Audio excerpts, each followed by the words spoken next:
Alrighty, folks, welcome on back to Lost Odyssey. Today, we are going to take a look at another dream. Don't forget me now, you hear?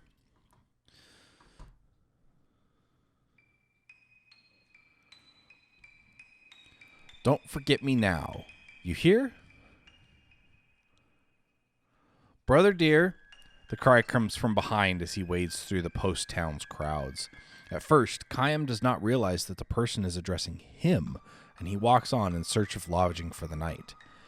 But the cry comes again, all but clinging to him. Brother dear, big brother. This is puzzling. He last visited the town 80 years ago. There can't be anyone here who knows him.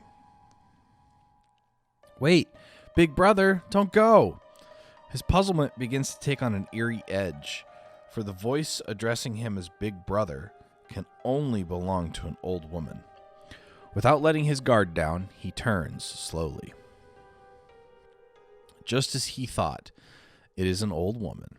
Dressed in the clothes of a young girl, the tiny old woman is looking straight at Khaim with a bright smile on your face. I think you may have the wrong person, he says, allowing his discomfort to show. No, I don't, she says with a big shake of her head and an expanding smile. You're big brother Khaim. Wait. What's wrong, Khaim? Did you forget me? Well, I mean, he can't place her. Even if he were to succeed in doing so, he knows he has no acquaintances in this town. He wonders, could this be a chance re-encounter with somebody he met on the road? But no, he's sure he doesn't recognize her, and strangest of all, why should this woman, who looks old enough to be his grandmother, address him as big brother? Don't pretend you don't know who I am, Khaim. You're so mean. She yells at him loudly enough that people in the crowd stop and stare. It's not just the fact that she's shouting, of course.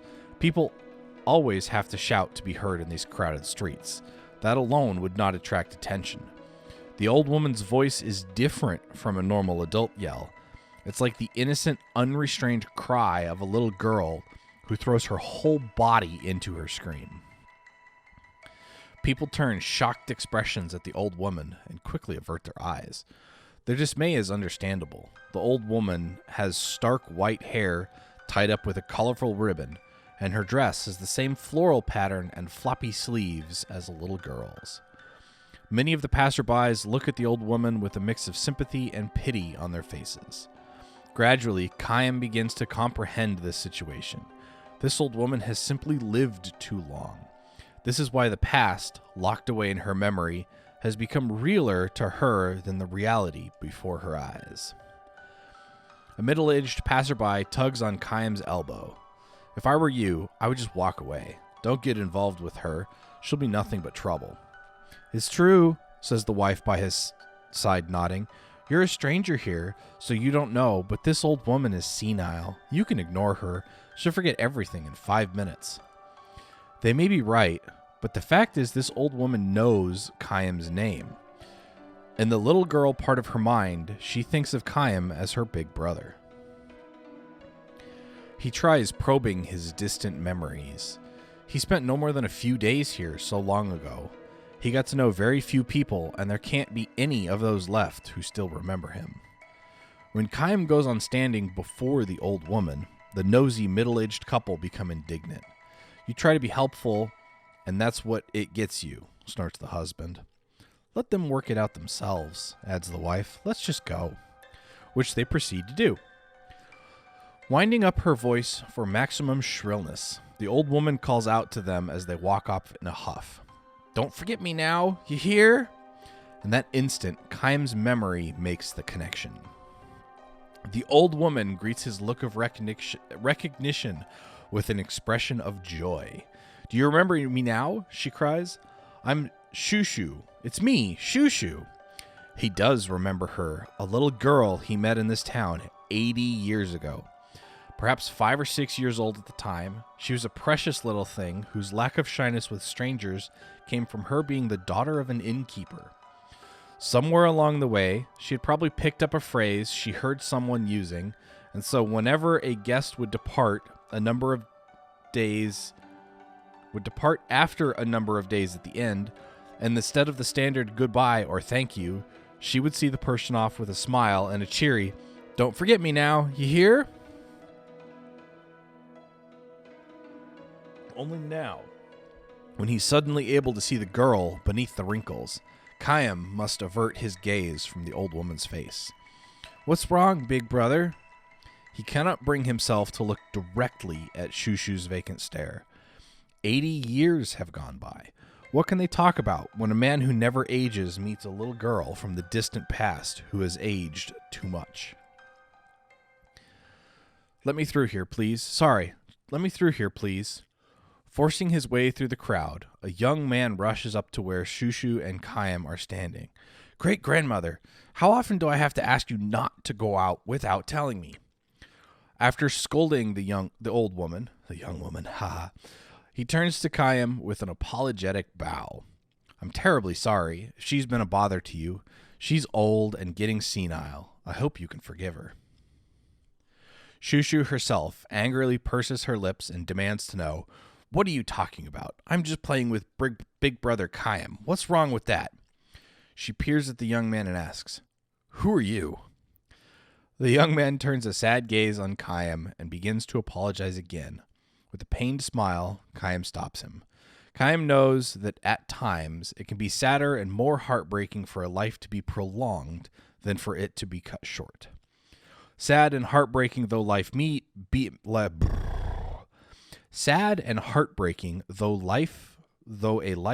be, however, wow, no one has the right to trample on it. She just can't seem to get it through her head that she's old. Even if I hold up a mirror to her, she asks, "Who's that old lady?" The young man, whose name is Kasashe, further explains the situation to Khaim.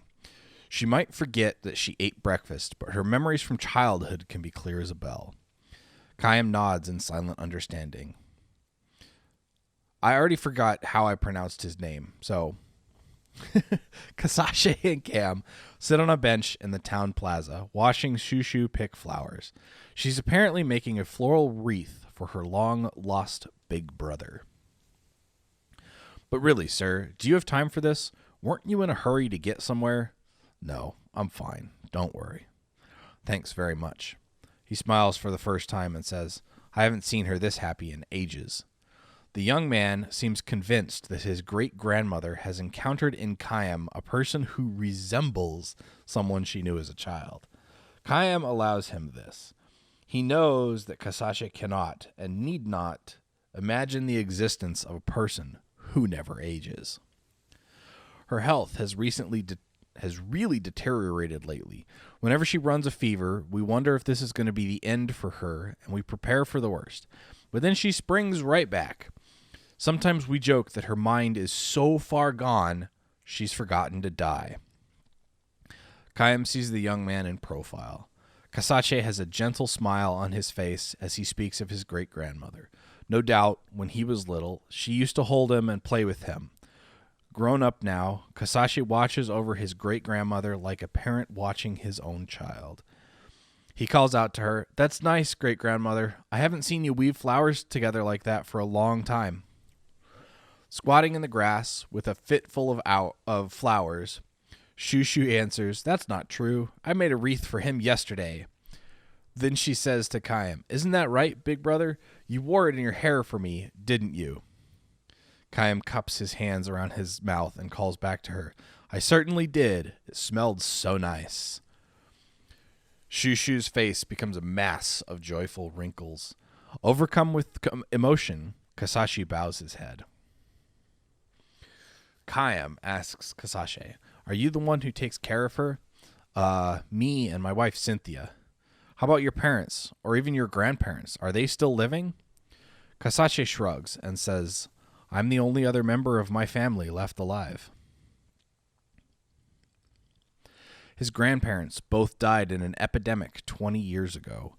His father lost his life in the war that enveloped this area 10 years ago.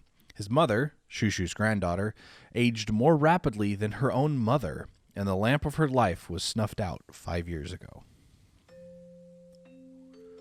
So my great-grandmother has had to keep holding funerals over the years for her children and grandchildren. Before we noticed, she had become the oldest person in town. It must be lonely living that way. I'm sure, answers Kayam. It might even be a kindness of the gods to let people fade out mentally when they've lived too long. At least that's how I've come to see it lately. Would you think she would feel lonely to be left behind that way? But she's not lonely at all. To live long means you have a lot of memories. Maybe it's not such a bad thing to live in the world of your memories during the last days of your life. Shushu stands up, her arms filled with flowers. Big brother Kayam, I'm going to make a floral wreath for you right now.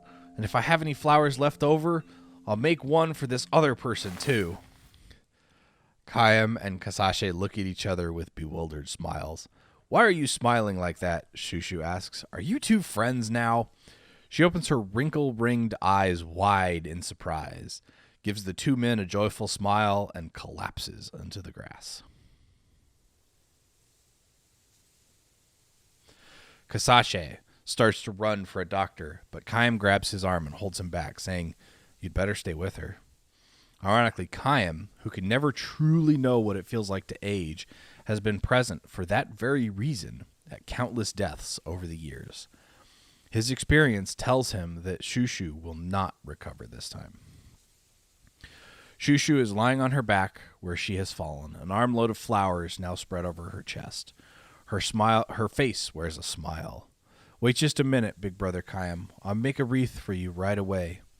Her mind still lingering among her memories of the past. Will she stay like this to the very end? Keep fighting, great-grandmother. Don't let go. Kasashe clings to her hand, tearfully shouting encouragement, but she may not even realize that it is her own great-grandson. It's me, great-grandmother. It's me, Kasashe. You haven't forgotten me, have you? I bathed you last night. You knew who I was then, didn't you? Kasashe appeals to her with all his might. But Shushu, a girlish smile on her lips, is departing for that distant world. I'm going to be a father soon, great-grandmother. Remember, I told you last night, Cynthia has a baby inside. It's going to make you a great-great-grandmother. Our family's going to grow, another person with your flesh and blood. Still smiling, Shushu grasps one of the flowers on her chest with trembling fingers. She thrusts it toward Kasashe, and in a voice no more than a whisper, she says, Don't forget me now, you hear? Kasashe doesn't understand. Indeed, how could he know that the little phrase she always used to speak long before he was born? Kayam puts his arm around Kasashe's shoulders and says, Answer her. I know what you mean, great-grandmother. I won't forget you. I will absolutely never forget you. How could I forget my own great-grandmother? Don't forget me now, you hear? I won't forget you, great-grandmother. Believe me, I'll always remember you. Don't forget me now, you hear? Shushu closes her eyes and lays her hand on the flowers on her chest, as if groping there for something. She seems almost to trying to open the door where her memories are sealed.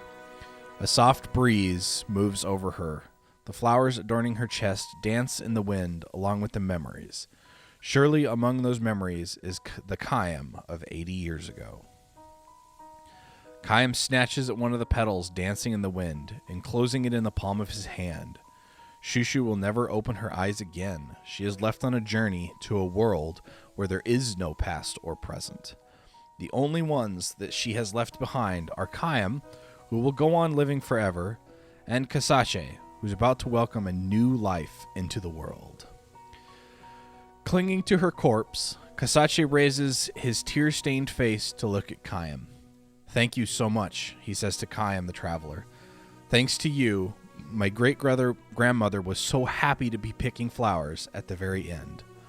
No, it wasn't thanks to me, Kayam said. He closes his fist on the petal in his hand and says to Kasashe, I'm sure if she had made a wreath, she would have given it to you, to your sweet new baby. Kasashe shyly cocks his head and mutters, I hope you're right. But then, smiling through his tears, he declares, I'm sure you are. About that promise you made to her, be good and don't forget her. No, of course not. People go on living as long as they remain in someone's memory. With those words, Kyan begins to walk slowly away. Behind him, he hears Shushu's voice. Don't forget me now, big brother Kyan. You hear?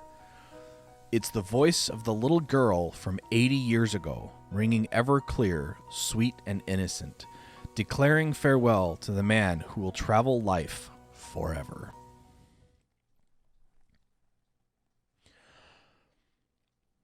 Wow. I didn't think that Kyan would actually ever run into somebody who would remember him. I don't think we'd had that before. I know he's run into a couple different people over the years that are the same people, but never that far apart. Wow, these are brutal on the emotions. It's just wow. Anyway, I hope you folks enjoyed this episode. If you did, hit that like button down below. If you're new to the channel, consider subscribing and checking out some of my other content. And as always, I will catch you folks in the next episode. Stay frosty out there.